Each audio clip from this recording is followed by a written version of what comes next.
Bom dia a todos que estão nos acompanhando no Bom Dia 247. Bom dia, Daphne, bom dia, Tereza. Bom dia ao Marcelo, esse jornalista que só sabe chorar quando pede entrevista, viu, Tereza? Acho que eu já posso até pedir música aqui no 247, porque acho que já é a nossa terceira conversa, e ele falando assim, você me abandonou, você se esquece de mim. Mas é um prazer muito grande, viu? Não se esqueça de mim. Não. Cantava Nana Caymmi, em homenagem a Nana Caymmi. Homenagem a essa querida, extraordinária cantora, compositora, que acompanhou toda a minha juventude.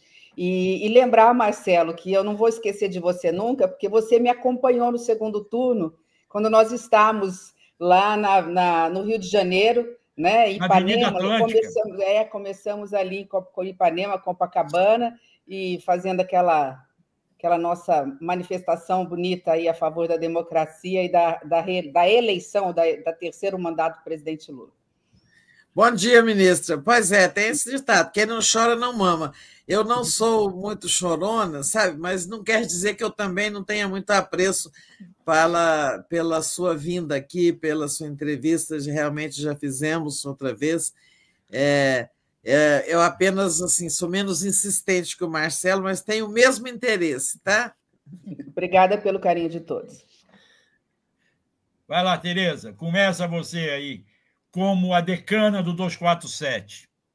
Vamos começar, ministra, com a LDO, que a senhora preparou, né, e o seu ministério, sob sua coordenação, e enviou ao Congresso há poucos dias, né, uma semana, mais uns 10 dias, dentro do prazo, né, que a Constituição marca. O Congresso é que nunca vota no prazo, né, nos últimos anos, que a LDO tem que ser votada até 30 de junho e vem sendo votada no segundo semestre. O orçamento tem que ser votado até dezembro. Agora, ano passado, não se votou, só agora em março é que tivemos orçamento, né? Mas é uma espécie de relaxamento dos prazos ali que vem acontecendo já há algum tempo. Isso eu acho ruim, acho que devia voltar, prevalecer os prazos constitucionais e tal. Mas, em suma, olha, essa LDO, ela prevê coisas boas, como, por exemplo, eu acho que o salário mínimo com ganho real de 1.630, um superávit de 0,25, ela prevê, por exemplo, a Selic de 12,56, mas é isso, o governo não manda no Banco Central, né? Independente, isso a gente não pode saber. Crescimento de 2025 no ano que vem, inflação de 3,5%, PCA de 3,5%, quer dizer, pouco acima da meta, né? Do centro da meta. Mas, em suma, vários outros dados que a senhora depois pode destacar outros. Eu queria questionar esse do superávit de 0,25 do PIB. Seria a primeira vez, já dentro do arcabouço, desde que está vigorando o arcabouço fiscal, que a gente teria superávit. E, para isso, seria preciso o governo fazer uma economia de 34,3 bilhões, né? Muito dinheiro. Só que estão aparecendo despesas, só aparece despesa, né?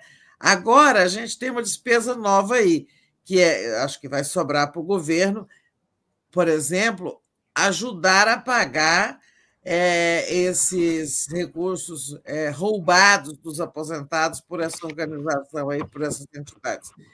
Né? São 6 bilhões, mais ou menos, o governo diz que todo aposentado vai receber aquilo que lhe foi tirado indevidamente. Claro que a CGU, a EGU estão dizendo que vamos procurar tirar o máximo de dinheiro das entidades criminosas, né? Recuperar delas mesmo, quem roubou que pague, mas a gente sabe que não vai ser suficiente.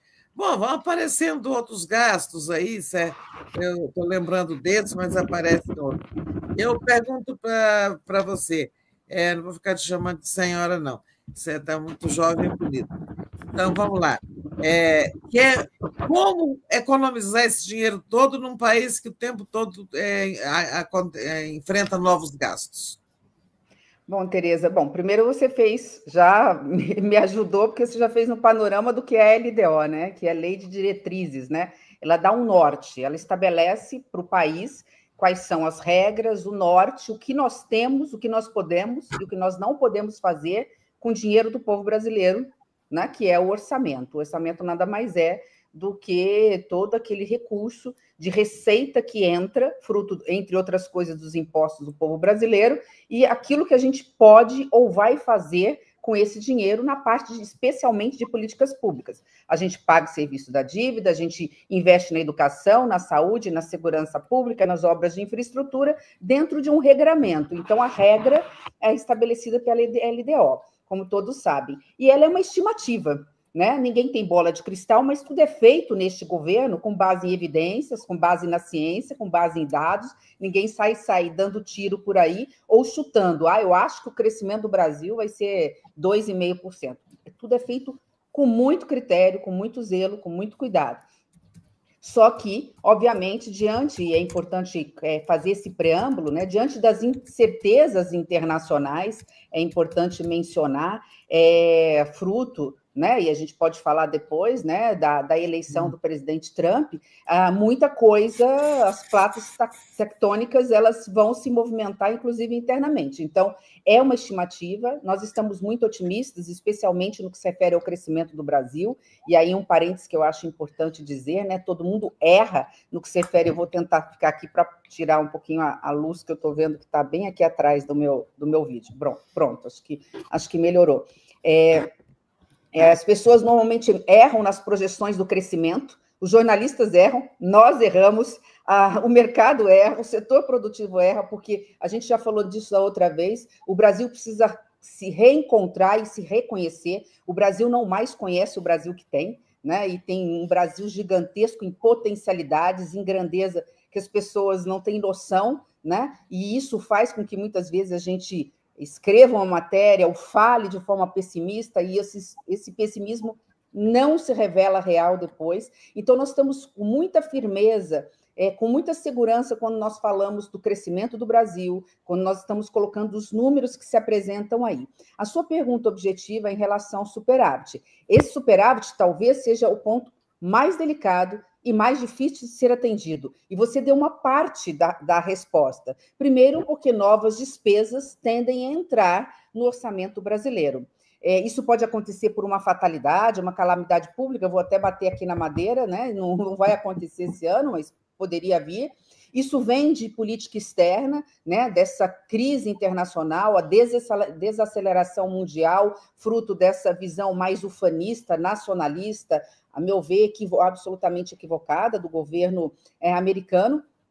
Isso pode vir também de fatores internos, por conta de aumento de despesas, seja apresentadas pelo Congresso Nacional e tudo mais. Mas tudo mais constante, se nada disso se apresentar, nós temos condições, sim, de, na pior das hipóteses, chegar com meta zero até o final do ano. E, obviamente, fazendo o dever de casa como estamos fazendo, e eu quero dar um exemplo do que é possível para conseguirmos esse superávit, daquilo que já estamos fazendo, né, é conseguir recuperar os recursos dos grandes devedores no Brasil. Eu só vou dar um número para encerrar aqui, essa sua primeira pergunta, Tereza. Saiu, acho que hoje também alguma coisa, eu não peguei os números, mas eu me lembro que no Senado eu aprovei em 2020 um projeto de lei que facilitava a cobrança e com parcelamento, retirando juros, enfim, perdoando parte, né, dessa dívida daqueles que deviam para a União, chamada dívida pública, que vocês sabem que está na casa dos trilhões, né? Só com isso nós conseguimos transacionar algo em torno de 800 bilhões de reais, valor cheio, que com os descontos deram algo em torno de 450 bi, ao longo de 10 anos, mais ou menos. Ao longo dos próximos, menos que isso, 5, 6 anos. Só para ter uma ideia, começou no primeiro ano, nós conseguimos com isso arrecadar, sem aumentar imposto, ou seja, cobrando de quem devia, mas era dinheiro que estaria perdido se a gente não fizesse esse parcelamento ou tirar os juros, 6 bilhões de reais. O ano passado, com a equipe muito competente do Ministério da Fazenda, a Procuradoria-Geral da Fazenda Nacional, conseguiu recuperar mais de 40 bilhões. Então, foram os 40 bilhões de reais que entraram para os cofres públicos, que estavam perdidos, estavam lá no serviço da dívida ativa. Estou falando aí de dívidas que muitas vezes comerciantes que não conseguiram pagar seus tributos, empresários, setor produtivo, a sociedade de modo geral, tirando aí todos os juros, fizeram que ficasse atrativo essas pessoas falarem, eu quero pagar. Muitas vezes elas não pagam ou não pagavam porque não tinham condições. Resumo da ópera... Incluído aí, só uma coisinha, está incluída aí a recuperação de pagamentos que não feitos da Previdência, devedores da Previdência? Ou a Previdência é a parte? Não, dentro desse pacote de serviços ativos, sim, os grandes devedores da Previdência, leia-se empresários, comerciantes, sim, está dentro desse processo. Aí. Estão incluídos dentro desse valor. Então, se entrou 6 3 anos atrás, entrou 40 o ano passado, a gente pode também ter surpresas, né? Ou de repetir esses valores esse ano. Enfim, nós olhamos o copo meio vazio, quando você pôs exemplo de despesas novas que podem entrar no orçamento, e você tem toda a razão, mas eu quis trazer aqui pelo menos um exemplo do copo meio cheio, ou seja... Dinheiro novo também entra. Que poderão nos surpreender. Então é isso, né? A LDO é estimativa, né? Nem o presidente Lula, nem eu, nem o ministro Haddad, ninguém tem condições de carimbar, mas nós temos parâmetros, e dentro desses parâmetros nós podemos dizer que nós temos condições de ficar, né? Então, eu acho que esse é um ano positivo, né? Um ano que o presidente Lula falou, e ele tem razão, é hora de colheita, né? Nós tivemos que plantar ou replantar, e foi pior, né? Porque em 2023, nós tivemos que não só plantar, nós tivemos que arar a terra, nós tivemos que preparar a terra, porque a terra estava destruída, era terra arrasada, né? Eu não gosto de falar de herança maldita, mas eu gosto de falar de terra arrasada, que é o que eu entendo, né? Eu entendo de terra, eu entendo de agro, eu entendo de colheita, né? Nós pegamos terra arrasada, né? Nós pegamos políticas públicas totalmente destruídas, do Farmácia Popular é o Minha Casa Minha Vida, que tinha ficado 4 anos sem nova contratação para a faixa 1, e daí por diante, né? Então, foi o primeiro ano de colocar a casa em ordem, o segundo ano já de começar a semear, e agora nós estamos no período da colheita. Ministra, nós temos aqui na audiência um rapaz de Valença, na Bahia, João Pedro, autista, que mandou um desenho que ela fez da senhora com seu pai. Nossa. Ele é um excelente desenhista, está aí, ó. Eu já mandei para a senhora também, ó. Ah, que gracinha, João Pedro. Há anos atrás, João Pedro, autista, figura pública, ele vai ser candidato a deputado lá pela Bahia, de Valença, Bahia, tive a honra de ter feito com amor essa arte, esse desenho para Simone Tebet, como uma lembrança maravilhosa em memória de seu pai, Rames, para tocar seu coração e deixá-la muito emocionada no coração. Obrigada, tá? João Pedro. Eu estou emocionada mesmo. Quero dizer para você, não sei se eu ajudo aí na nossa querida Bahia, mas se você quiser, me avisa, independente do partido que você tenha, se precisar gravar um vídeo na sua campanha, conte comigo, tá bom? Ele disse que quer depois conversar com a senhora sobre problemas do povo da terra dele, de Valença. Mas aí, depois eu passo para a Cecília o contato dele. Agora, obrigada pelo carinho. O João Pedro é embaixador, embaixador para a questão dos autistas no Brasil. Ele é um autista militante da causa. Eu queria aproveitar sobre essa questão de novas verbas e entrar na discussão da isenção do imposto de renda, que vai trazer novos tipos de imposto. Mas passa naquele Congresso que a senhora conhece? Eles vão aceitar taxar os mais ricos? Passa. Eu vou dizer assim, eu vou dizer o que eu penso. Eu penso que o projeto, como foi parte do governo federal, e nós fizemos parte do processo, o Ministério da Fazenda capitaneou, o Ministério do Planejamento e Orçamento ajudou na elaboração, como outros ministérios, eu acho que ele está perfeito como ele está. Mas, obviamente, o Congresso Nacional pode fazer as alterações que acharem necessárias. Eu, particularmente, entendo a seguinte situação, né? Não interessa o tamanho do gato, desde que ele caça o rato. A grande realidade é que nós temos que acabar com essa injustiça tributária. Nós temos uma parcela da população brasileira que não paga impostos proporcionalmente àquilo que ganha. Hoje, quem mais paga imposto proporcionalmente são os mais pobres. E nós temos um compromisso de campanha do presidente Lula. Aí eu faço uma consideração, e essa observação, acho que essa premissa é irrefutável, né? Pelo menos para quem é democrata. Quem ganhou a eleição foi o presidente Lula, e ele ganhou com uma promessa de campanha. Quem votou sabia que ele tinha feito uma promessa. A promessa é: eu vou isentar a classe média do imposto de renda. Eu vou garantir que quem ganha até R$5 mil não paga imposto de renda. Você pode falar assim, eu concordo, não concordo, tinha que ser 4, tinha que ser 6, tinha que ser 3.500, mas foi esse o projeto vencedor. Então, aquele argumento, eu estou dizendo porque eu vi muitas matérias escritas criticando que não era o momento, que não cabia dentro do orçamento, que não cabia na responsabilidade fiscal, e olha que está falando alguém que cuida da responsabilidade fiscal e acredita na importância da responsabilidade fiscal, mas o presidente Lula prometeu. Então, e foi o projeto vencedor. Obviamente que agora é hora do Congresso Nacional, dando a sua parcela de contribuição, discutir e votar esse projeto, né, que é um projeto, além de tudo, que garante justiça tributária.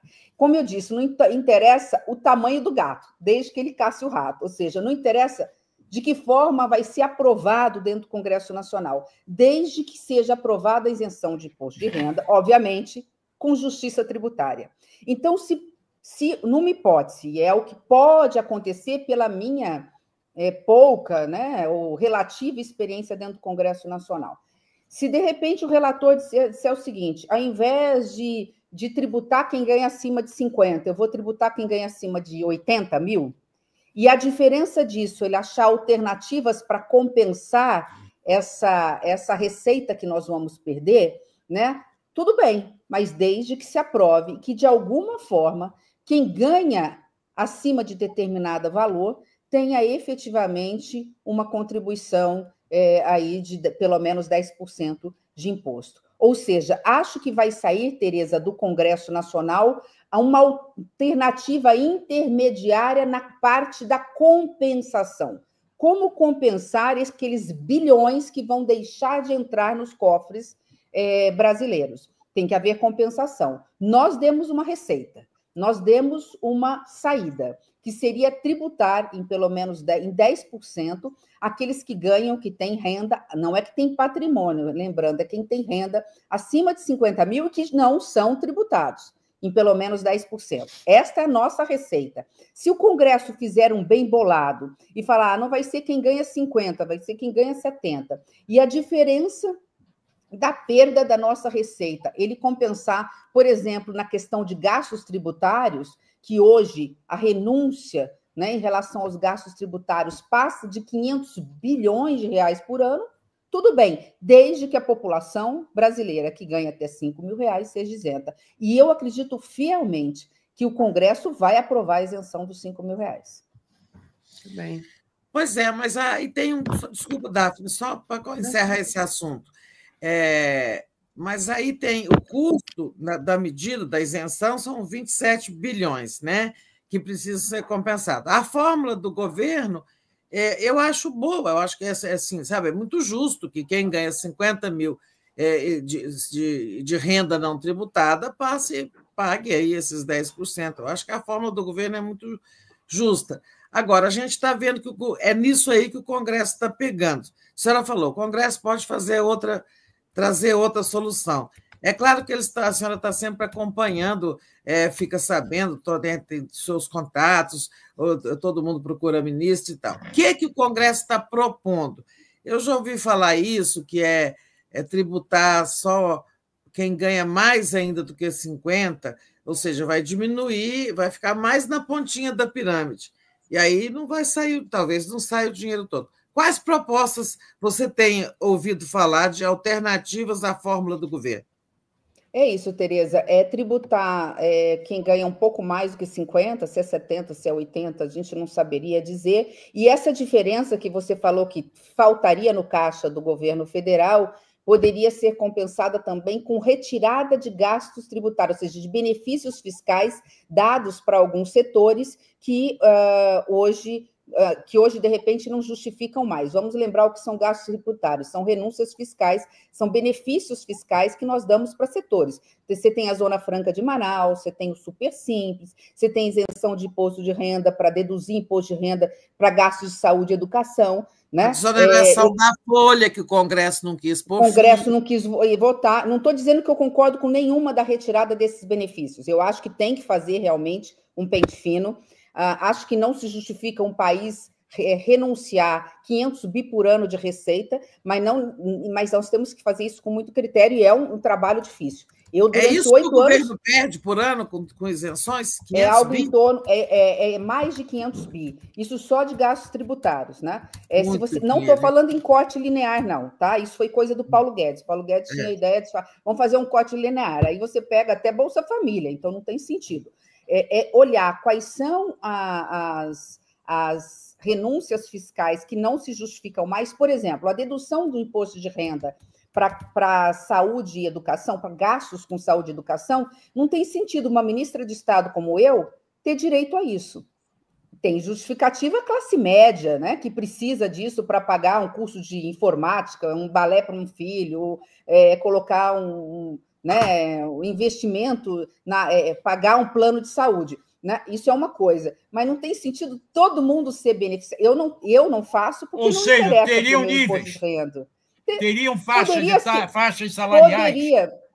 Poderia ser uma alternativa, Marcelo, eu não sei. O Congresso está iniciando essa semana, inclusive, as audiências públicas, o debate sobre esse assunto. Eu quero só, de forma objetiva, trazer pelo menos uma notícia boa daquilo que eu acredito, assim, conhecendo o Congresso.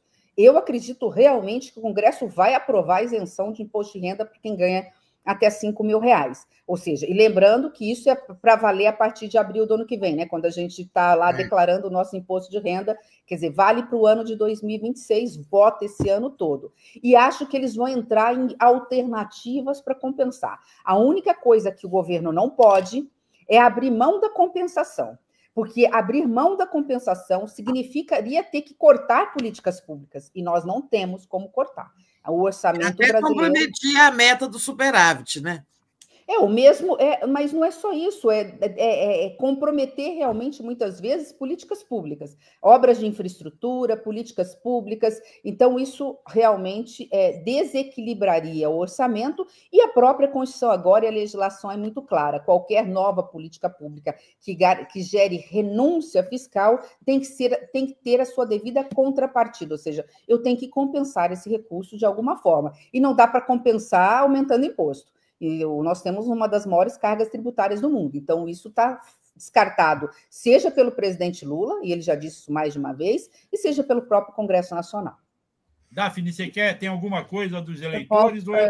Eu posso emendar uma pergunta? Então, vai com você. Eu interrompi ela.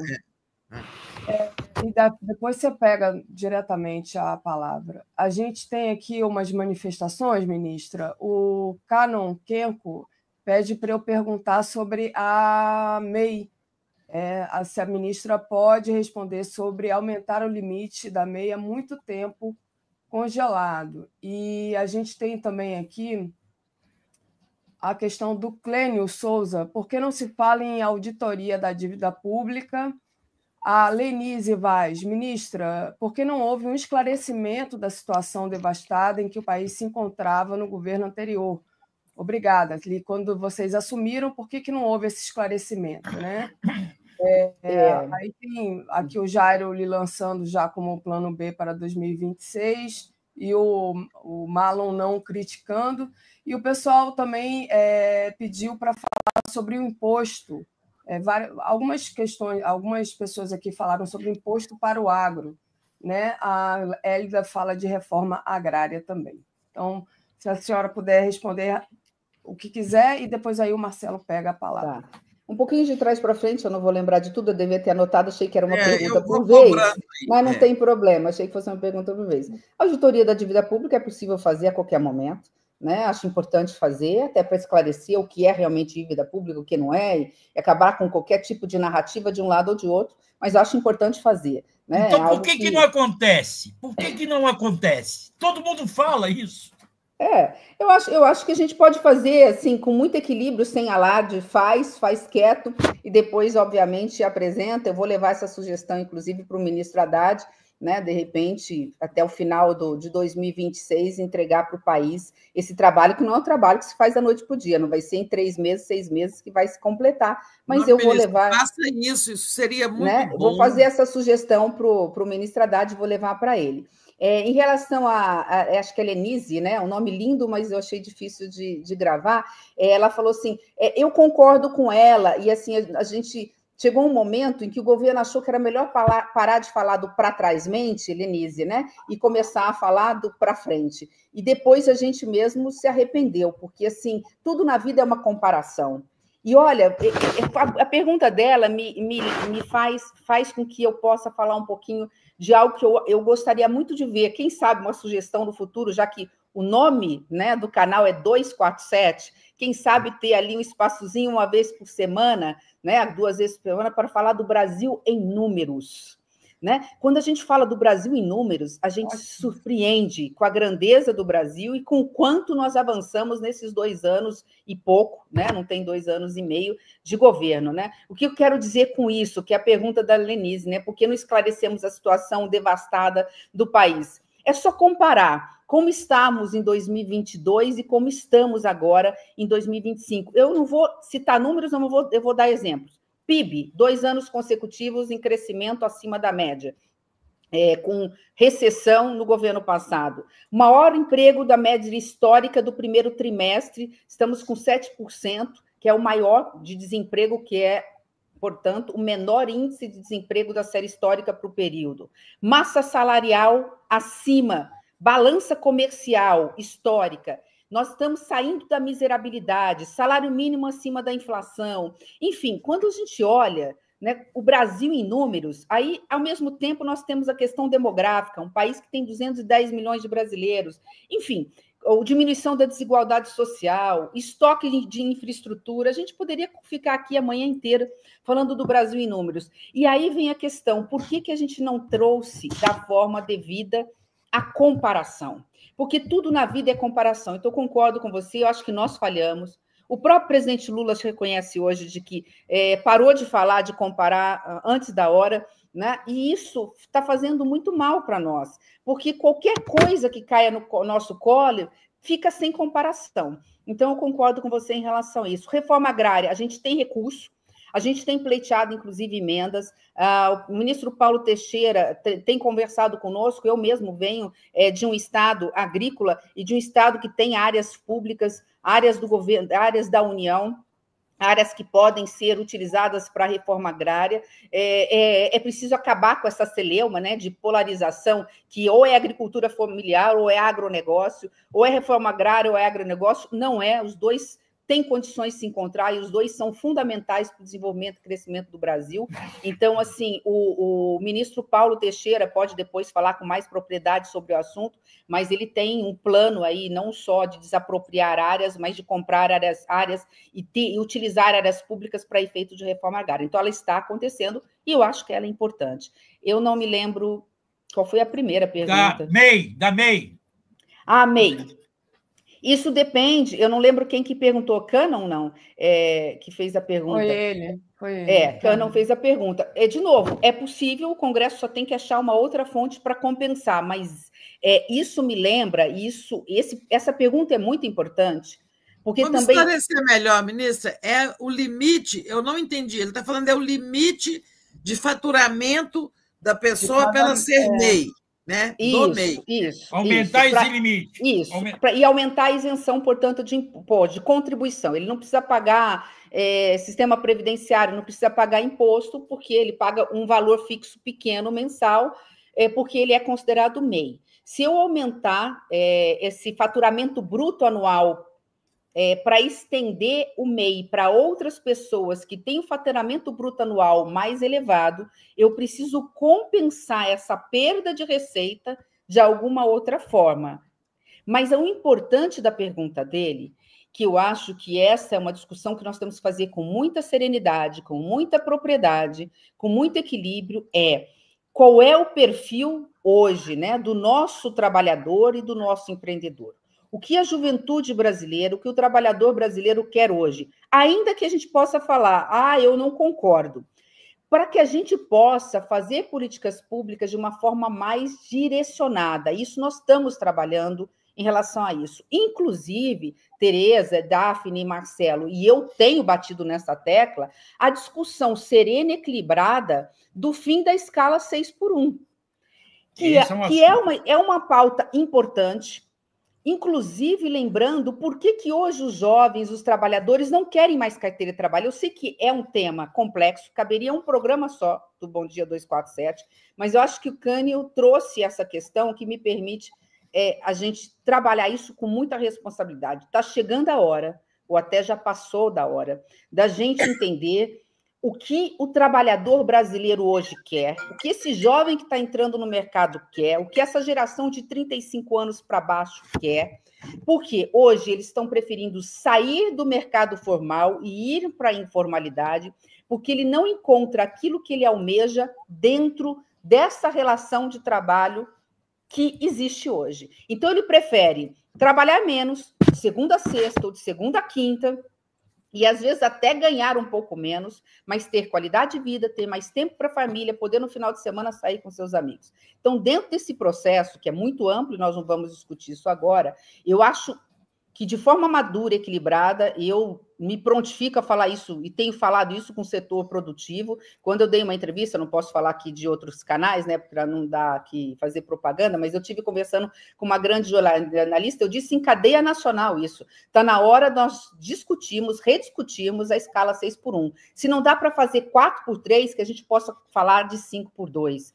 Que a gente possa falar de 5x2 e talvez não no processo da noite para o dia, mas começar com as grandes empresas, as pequenas e os próprios MEIs, não tem condições, por exemplo, às vezes de fazer, ele tem 2, 3 funcionários, ele não consegue fazer com que dá na escala de 5x2 para o funcionário, mas as grandes empresas, elas podem fazer, né, e fazer de forma equilibrada, né, colocando no seu balanço, não dizer, isso vai tirar, vai diminuir o PIB brasileiro, nós vamos entrar em recessão, como eu já vi gente falando. Desculpa eu estar apenas colocando elementos na mesa, mas é um momento da gente, o governo do presidente Lula agora entrou no processo, o presidente em rede nacional, Marcelo, falou recentemente, está na hora de discutirmos com responsabilidade o fim da escala 6x1, e é isso, né? Com equilíbrio, sem preconceitos ou preconceitos, para que a gente possa avançar e mostrar para o próprio empresário que ele vai ganhar com isso, não é só o trabalhador. Bom, ministra, seu som desligou, seu microfone desligou sozinho. A senhora está sem o som, tá? Deixa eu ir para aproveitar que a senhora entrou no 6x1. Ontem eu frequento aqui em Laranjeiras o Chorinho da Praça São Salvador e encontrei as bordadeiras, essas que fazem bordados, linha do Rio, fazendo, eu até mandei para a Daphne, se ela quiser mostrar a imagem, os crachás de 6x1. É uma ideia que pegou na sociedade. Pegou feio. Agora, vai gerar discussão. Como vai gerar discussão, a questão que aí é na sua área de planejamento, de como fica a Previdência com a uberização e os trabalhadores autônomos que não são CLT, não pagam Previdência, e lá embaixo isso vai afetar a rede de aposentados e vai afetar os futuros aposentados. Como resolver esse problema? Bom, Marcelo, perfeito. Isso me faz colocar uma outra coisa na pauta fundamental, né? E a gente já está discutindo planejamento, já há algum tempo aqui na conversa hoje aqui do Bom Dia 247, né? Porque, assim, o Ministério do Planejamento e Orçamento, eu falo assim que eu tenho 2 ministérios, do presente e do futuro. O do presente é como pagar o café da manhã, o almoço e jantar, que é o orçamento, né? Como resolver o problema hoje, né? Como não deixar o paciente morrer, que são todos nós, cidadãos brasileiros. Essa é a minha responsabilidade enquanto ministra do Orçamento. Não pode faltar dinheiro para políticas públicas, ao mesmo tempo que eu não posso gastar mais do que arrecado, mercado, senão se impacta, né, os juros e vem inflação pela frente. E a inflação é o pior dos impostos para os mais pobres. Mas, ao mesmo tempo, isso a gente está fazendo desde o primeiro dia do governo do presidente Lula, é planejar o futuro. Como que vai ser o Brasil em 2030? Como será o Brasil em 2035? Então, entre outras coisas, a gente vai entregar esse ano, o presidente Lula vai entregar a estratégia do Brasil 2050. Que Brasil nós teremos nos próximos anos? Baseados nos estudos do IBGE, baseados no trabalho do IPEA e ouvindo a sociedade brasileira. É uma estratégia que traz, entre outras coisas, e aí eu vou direto à sua observação, Marcelo, num dos guarda-chuvas, e são 4 grandes temas, a questão da demografia. Hoje somos 210 milhões de brasileiros, ainda vamos crescer um pouquinho antes de parar de crescer, seremos 220 em 2040, 42, e vamos cair, mas com dado alarmante. O Brasil está envelhecendo mal, porque o Brasil está envelhecendo antes de ficar rico enquanto nação. O Brasil está envelhecendo antes de distribuir renda. O Brasil está envelhecendo antes de falar de PIB per capita. A gente fala muito, o PIB do Brasil cresceu 3%. Ótimo. 2 anos consecutivos, isso não acontecia há muitos anos. Só que o importante é, nós precisamos ter um PIB per capita, ou seja, a riqueza individual de cada cidadão brasileiro em níveis europeus. Como fazer isso? Então, essa estratégia 2050 trata, entre outras coisas, até para evitar uma nova reforma da Previdência para os próximos anos. Então, essa estratégia está sendo feita com muita técnica, ouvindo todos os setores da sociedade. Foi 1 ano de trabalho ano passado dentro de todos os ministérios do governo do presidente Lula, ouvindo técnicos, e agora estamos em cada estado brasileiro ouvindo, dos jovens aos mais idosos, do sindicalista ao grande empresário. Estamos ouvindo a sociedade e vamos entregar a estratégia do Brasil que queremos nos próximos anos. E esta questão que você apontou, ela aparece nos questionários, ela aparece nas respostas e ela vai aparecer em forma de soluções. Ela vai aparecer em forma de sugestões. Eu ainda não posso falar disso porque o trabalho não está acabado, muita coisa está sendo desenhada e discutida, mas, entre outras coisas, coloca-se a questão da produtividade e entender o novo conceito de produtividade para os nossos jovens e nossos trabalhadores. Para a gente ter um PIB dobrado, ou seja, se o PIB per capita de um indivíduo é algo em torno de R$3.000 mês, tá? E a gente quer dobrar esse PIB, né, para 5.800, para 6.000, a gente precisa, entre outras coisas, isso está provado, aumentar o tempo, os anos dos nossas crianças e dos nossos jovens nas escolas. Passar para 13 anos e meio, sendo que hoje a gente tem algo em torno de 11 anos e meio, 12 anos. E daí por diante. É muita coisa, não vou aqui me delongar, eu estou monopolizando demais aqui o tempo de vocês, né? A gente está aqui já falando há algum tempo na conversa, mas a gente está tratando essa questão demográfica aliada à questão previdenciária dentro dessa estratégia 2050. De que forma? Diante dessa precarização das relações de trabalho, diante também, de outro lado, de não conseguir mais colocar o gênio dentro da lâmpada. É preciso entender que os jovens têm uma nova mentalidade em relação às relações de trabalho. De novo, Marcelo, podemos concordar ou não, mas esta é uma realidade que precisa ser enfrentada pela sociedade brasileira.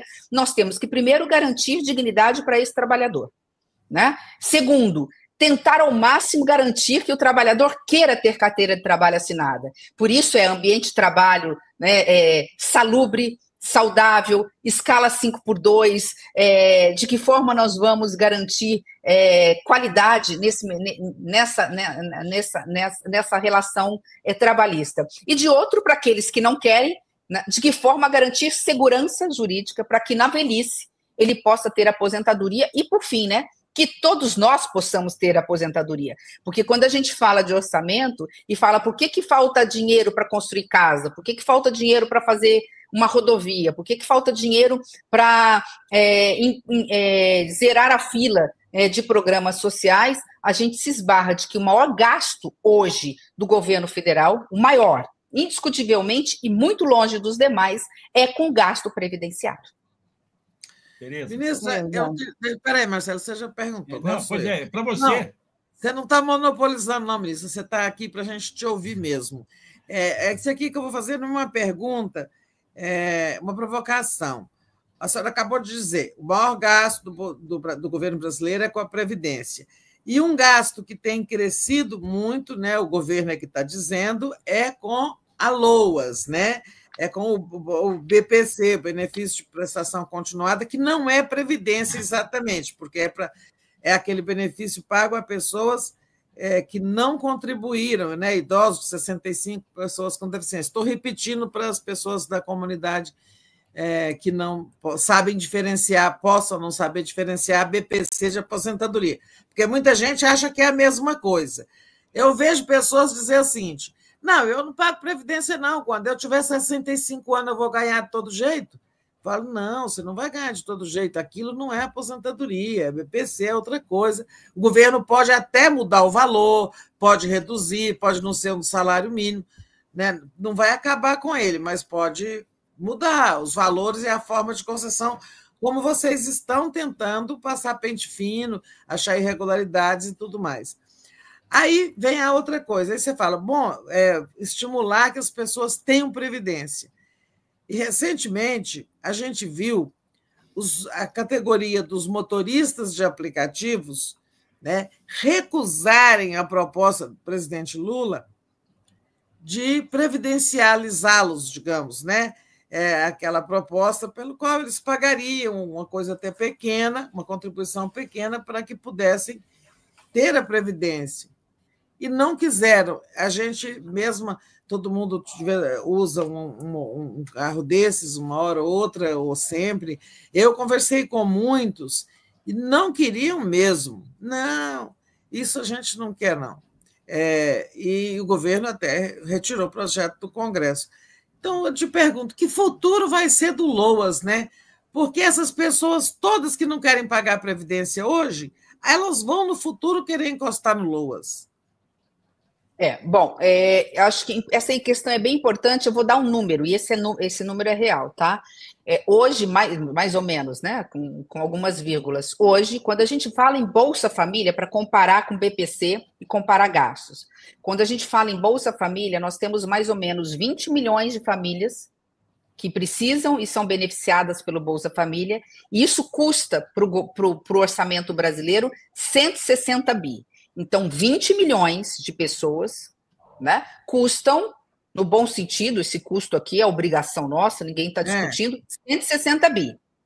O BPC beneficia apenas, só para efeitos numéricos, eu estou colocando esse apenas, o BPC beneficia apenas 6 milhões, portanto, 1/3, e custa, para todos nós, 100 bi. Então, o problema... Então, primeiro essa desproporcionalidade, que ela tem que ser paga se for justa. Falar, mas essa é a conta, são critérios diferentes, o Bolsa Família o valor é menor, o BPC é valor maior, não estou discutindo isso. O que eu estou discutindo é que, além disso, só dando números grandiosos, além disso, o BPC cresceu desde a pandemia, onde ele era autodeclaratório, eu dizia, porque ninguém podia ir na Previdência, eu votei contra as pessoas irem na Previdência, porque eu falava, está numa pandemia, se eu tenho direito de ficar em casa, trabalhando dentro de casa, como é que eu posso falar? Para uma pessoa do espectro autista, para uma pessoa que tem 65 anos, que é mais sujeita a pegar o vírus da Covid, que ela tem que ir no INSS dizer que está viva, para poder continuar recebendo o BPC. Então, eu mesmo votei contrário a essa revisão que tinha que ser feita lá atrás.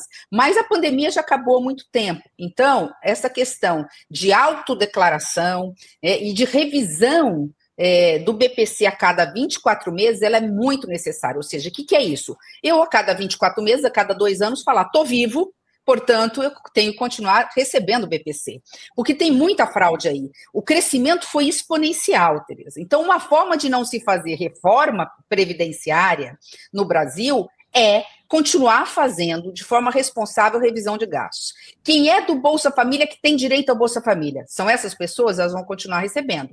Do governo passado para esse ano, no primeiro ano, nós tiramos algo em torno, agora eu não me lembro se foram 12 bilhões de reais de pessoas que não podiam estar no Bolsa Família, filho de vereador, pessoas que eram comerciantes e tudo mais, que estavam no Bolsa Família. Da mesma forma, o BPC. Por que está havendo um crescimento tão grande do BPC? E diga-se de passagem, não é o BPC idoso, hein? BPC idoso, você poderia dizer o seguinte, as pessoas estão envelhecendo, a população brasileira está envelhecendo. O que está crescendo acima da média é o BPC deficiência. Então, aquela pessoa com deficiência. Ou seja, o Brasil está ficando com mais problemas de saúde a tal ponto de aumentar o BPC dessa proporção. Então, essa revisão de gastos, ela está sendo feita com muito critério, não é só pelo meu ministério, é pelo nosso ministério, Ministério da Previdência, Ministério da Fazenda, a Junta de Execução Orçamentária, que é coordenada lá na Casa Civil, para que a gente possa entender por que desse aumento exponencial do BPC. Essa é uma das formas da gente fazer revisão de gastos, até para zerar a fila da Previdência, até para colocar esse dinheiro em políticas públicas que são necessárias. Então, tudo isso está sendo construído.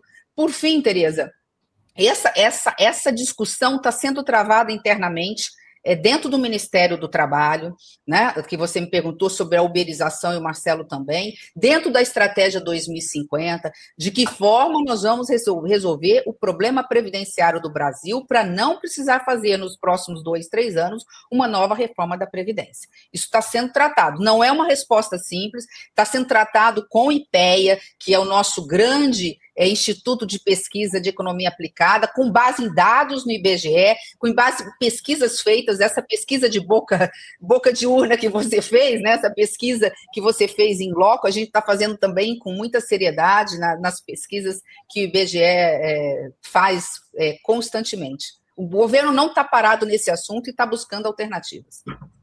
Ministra, primeiro, eu sei que a sua assessoria está assistindo. Peço que copie os elogios que estão sendo feitos para a senhora aqui nos comentários. São vários. Eu não vou... Como o nosso tempo está correndo, eu tenho 2 assuntos a tratar com a senhora. Quero chegar no assunto política 2026, mas passo antes por Trump. Aumentam as taxas. E, com isso, parece que o Brasil vai conseguir exportar mais. E aí vem o seu projeto de metas de... Como é o nome? Tereza, me ajuda, que nós falamos disso. As rotas, para diminuir o custo de exportação. Como está esse projeto seu e qual a sua visão dessa questão que nós estamos vivendo mundialmente com um Trump maluco desse? Bom, vamos lá. Nós estamos numa nova ordem mundial, né? Acho que a letra D de dado, né, nunca foi tão requisitada, né? Desglobalização, desinformação gerando fake news, desintegração, né, regional, porque embora o mundo globalizado, o comércio era feito em blocos, né? Você pega a América do Norte, eles comercializam entre si 40% do comércio entre eles. Só depois eles compram do Brasil. A Ásia também, mais de 58%. A China compra da Índia, que compra do Vietnã, que compra de Singapura, que compra do Japão e só depois compra de nós. A Europa, então, é mais protecionista ainda, mas não é por ser protecionista, é porque está um do lado do outro. É natural, é ganhar dinheiro, é comprar mais barato e vender mais barato para a população de seu país. O Brasil e a América do Sul não fazem isso. Nós estamos de costas para os nossos irmãos sul-americanos e os nossos irmãos sul-americanos estão de costas para nós. Eu sou de um estado de fronteira, já falei isso aqui. Então, as rotas, elas visam exatamente, né, aumentar esse fluxo de comércio entre os países vizinhos, em primeiro lugar, e com isso baratear os produtos que chegam no Brasil e baratear os nossos produtos que são vendidos lá para os países vizinhos. Eu dou 3 exemplos muito simples. A Bolívia tem o que o Brasil precisa. Fertilizantes para a gente plantar mais barato e comer mais barato. Ela tem lítio, ou seja, fortalecer as nossas indústrias, a gente poder fazer com que as nossas indústrias saiam só de fazer, né, produto semi-elaborado e começar a construir no campo da tecnologia. E nós temos o que a Bolívia precisa, que é comida. E assim por diante, vale para o Chile, vale para a Argentina, vale para a Venezuela, vale para qualquer país sul-americano. Só que o comércio na América do Sul, entre nós, chega a 15% apenas, nossa balança comercial. Então nós temos nós podemos dobrar a nossa produção. O Brasil tem 200 milhões de brasileiros e a América do Sul tem 200 milhões de sul-americanos. Então, nós temos um outro Brasil do nosso lado. E a América do Sul tem uma outra América do Sul dentro do Brasil, em matéria populacional. Então, o que faltava? Um planejamento, uma rota de integração sul-americana, uma ponte, uma rodovia, alfândega, segurança de fronteiras. Às vezes faltavam coisas pequenas, faltavam. Marcelo, não faltam mais, porque a sua pergunta é como é que anda? O presidente Lula dá 5 rotas, já pode inaugurar a Rota 2 este ano e vai inaugurar a Rota 2, que é lá pelo lado do Peru, ali na Colômbia, para poder exportar pelo porto que a China construiu no Peru, e com isso interligar o Brasil à China de uma forma mais rápida, com menos tempo e com um distanciamento mais curto. Nós vamos diminuir em 10 mil quilômetros, pelo menos, a nossa distância marítima entre o Brasil, nosso maior parceiro comercial, que é a China. Então, os produtos vão chegar mais rápidos e mais baratos para a China, então a China vai comprar mais do Brasil e também vice-versa. Então, isso significa geração de emprego, de renda, da mesma forma em relação às outras rotas. A rota 4 e a Rota 5, o presidente Lula também inaugura até o final, e uma perna da Rota 3 até o final do mandato em 2026. Resumo da ópera: com essa nova ordem mundial estabelecida pelo governo do presidente Trump, de um nacionalismo, né, que eu não acredito que vai dar certo, mas enfim, né, só fortalece a importância dessas rotas. Agora, sábado, aliás, vou passar o Dia das Mães longe da minha mãe e das minhas filhas, mas é por uma necessidade, é importante. Nós estaremos acompanhando o presidente Lula na viagem para a China, porque terá lá o encontro da China-CELAC, né, que é essa integração aí dos países da América Latina, e nós estaremos indo porque um dos temas a ser tratado ali rápido, numa bilateral, ali com os ministros, é em relação às rotas de integração sul-americana. Nós tivemos um trabalho a semana retrasada, salvo engano, de uma vinda de vários ministros chineses, junto com o nosso ministério e com mais 2 ministérios, Ministério dos Transportes, Casa Civil, sobre a possibilidade de construção de uma grande ferrovia. Estamos trabalhando, vendo o trajeto, vendo a possibilidade de parceria, porque o Brasil não tem capital público, nós não temos dinheiro público para investir em ferrovia, porque é muito caro, e nem temos no setor privado nacional. Só investimento privado nacional é insuficiente, porque nós estamos falando de muitas dezenas de bilhões de reais, é insuficiente. Nós precisaríamos também de investimento estrangeiro, seja ele qual for,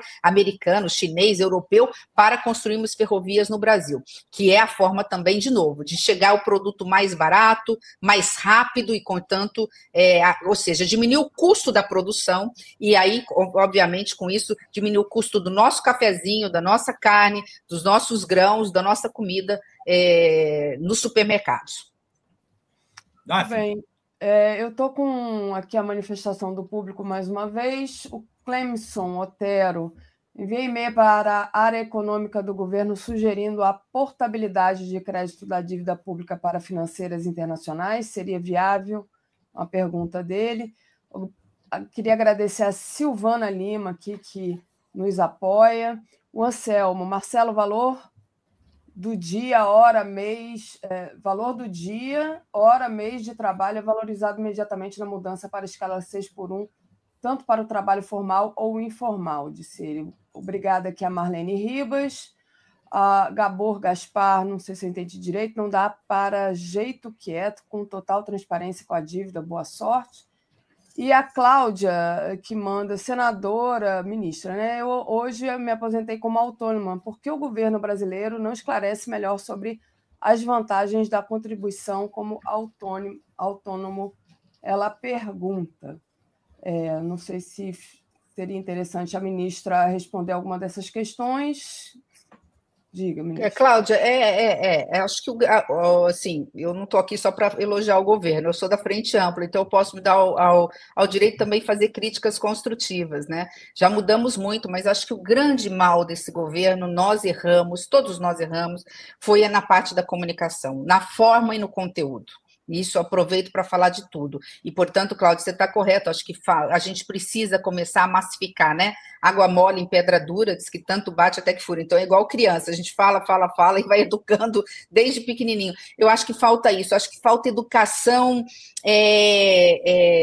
financeira dentro das escolas também, né? A gente ensinar desde pequenininho como é que se gasta o dinheiro, o que se deve fazer pensando no futuro. O Brasil não tem cultura de planejar, e o Brasil nunca tem cultura de médio e longo prazo em tudo na vida, né? Nós somos imediatistas, o ser humano de modo geral, mas o brasileiro mais ainda. Assim, eu conheço um pouco o mundo, fazendo um pouco a comparação, por N razões que não interessam, históricas, né? Nós não vivenciamos guerras, como, por exemplo, vivenciou a Europa, já que eu vi antes de entrar aqui, que estavam falando aí da Segunda Guerra Mundial, que vai fazer aí, né, 80 anos, enfim.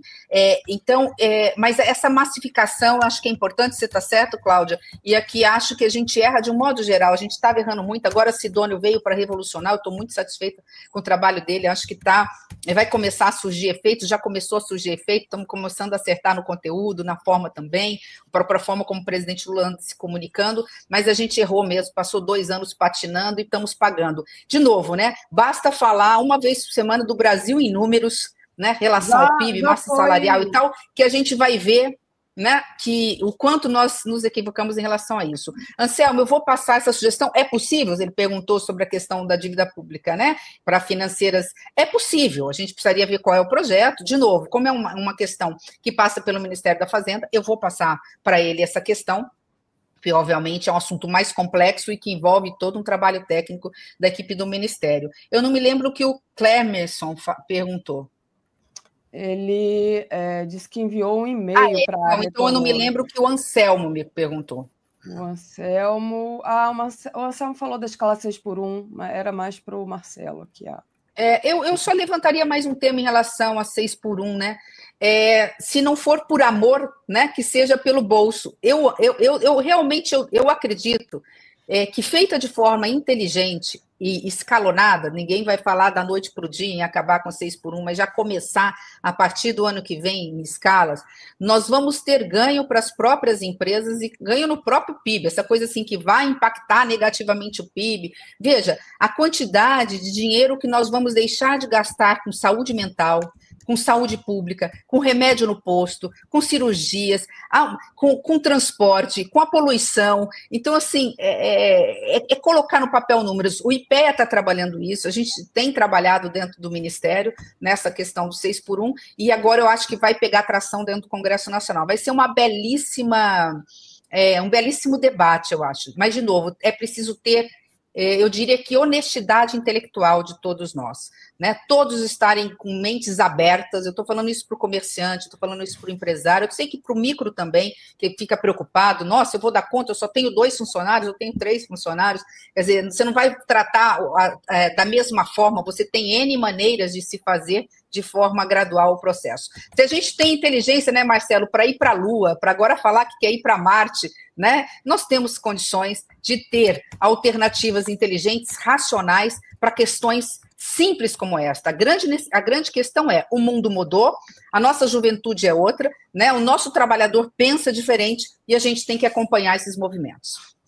Muito bem. Vanessa, você falou em comunicação, olha, está melhorando. Agora, é preciso mudar foco. Por exemplo, você falou previdência, assim, não é comunicar só sobre o que o governo está fazendo nesse presente, mas sobre as coisas que já existem. Então, alguém falou aí da contribuição como autônomo. Lula, no primeiro mandato, criou esse regime especial que você paga só 11%. Pouca gente no Brasil sabe disso, acha que é 20%, porque todos, para ser autônomo, é 20%. A regra alternativa dos 11%, ninguém conhece. Por que não fazer uma campanha explicando? Sabe, entre para a Previdência, proteja o seu futuro, dos seus filhos, se você precisar de um auxílio de saúde e tudo mais, e você pode pagar só 11%. Isso, por exemplo, não se faz, sabe?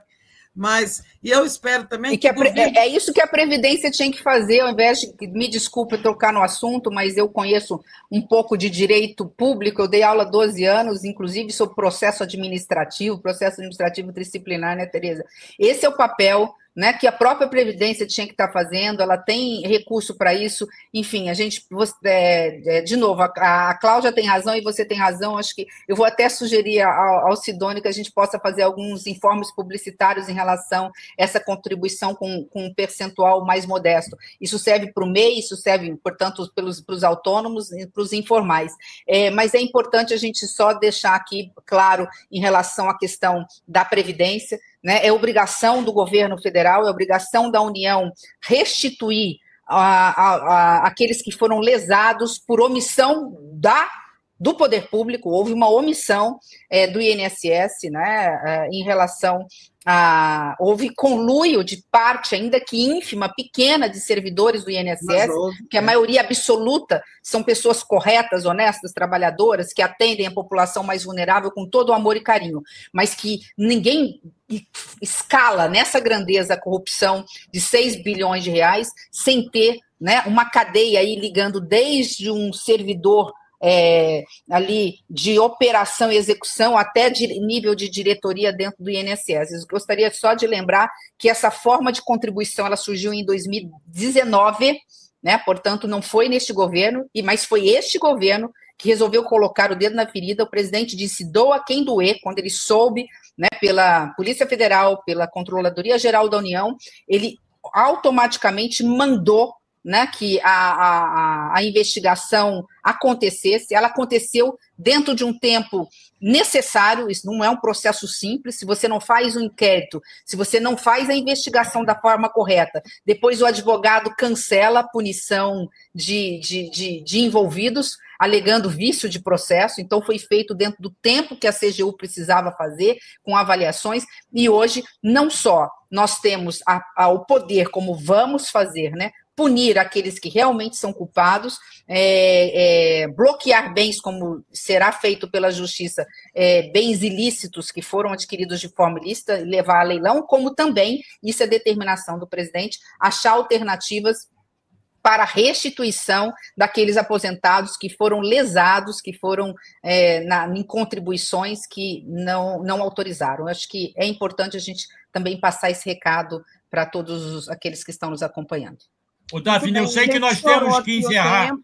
A gente já encerrar. São 10h02, já começou o outro programa, Marcelo. Só queria que a ministra, quando se despedisse, desse um esclarecimento e depois a gente entra em detalhes. Não, ela não pode dar esclarecimento agora, Marcelo. Peraí, em 2026, a senhora vai ser candidata a deputada, senadora, governadora ou vice-presidente? Só isso. Bom, essa é bem fácil, né? Eu vou continuar candidata a servir o Brasil, né? Assim, já tem muitos mandatos, já estava pronta ali para voltar para casa quando fui chamada aí nesse processo de ser ministra do Planejamento e Orçamento. Estou muito feliz com o espaço que o presidente me dá. Esse é um governo de frente ampla que permite que uma ministra que é do MDB possa estar cuidando do orçamento brasileiro. Olha a confiança que o presidente me dá, e eu trago isso com muita responsabilidade e carinho. A única coisa que eu digo, Marcelo, não é só por coerência, né? É por justiça, por reconhecer o trabalho do governo federal e por tudo, né, do que nós passamos no processo aí de tentativa de ruptura democrática, né, que independente de para onde o meu partido for, né, o meu candidato a presidente da República, se ele for candidato, eu acredito que vai ser, é o presidente Lula. Então, dentro desse processo, se ele me pedir para ficar ministra até 31 de dezembro, né, de 2026 eu fico. Se ele achar que é importante que eu cumpra alguma missão como candidata a senadora, enfim, né, dificilmente a federal, porque assim, também tenho família, Brasília é tudo muito longe, vir para deputada federal, acho que não teria tanta importância para o governo, para o país, né? Qualquer pessoa ali poderia ajudar qualquer parlamentar, deputado federal no meu estado, que tem condições de fazer muito melhor do que eu. Enfim, está longe, vamos aguardar o tempo, vamos dar tempo ao tempo, vamos trabalhar bastante, né? Tem muita coisa para se fazer, né? Num país tão rico que ainda tem, lamentavelmente, um povo tão pobre. É isso. Obrigadíssima, ministra. Foi uma ótima conversa. Obrigada. Obrigada, ministra. Obrigada, até a próxima. Obrigada, Tereza. Até a próxima.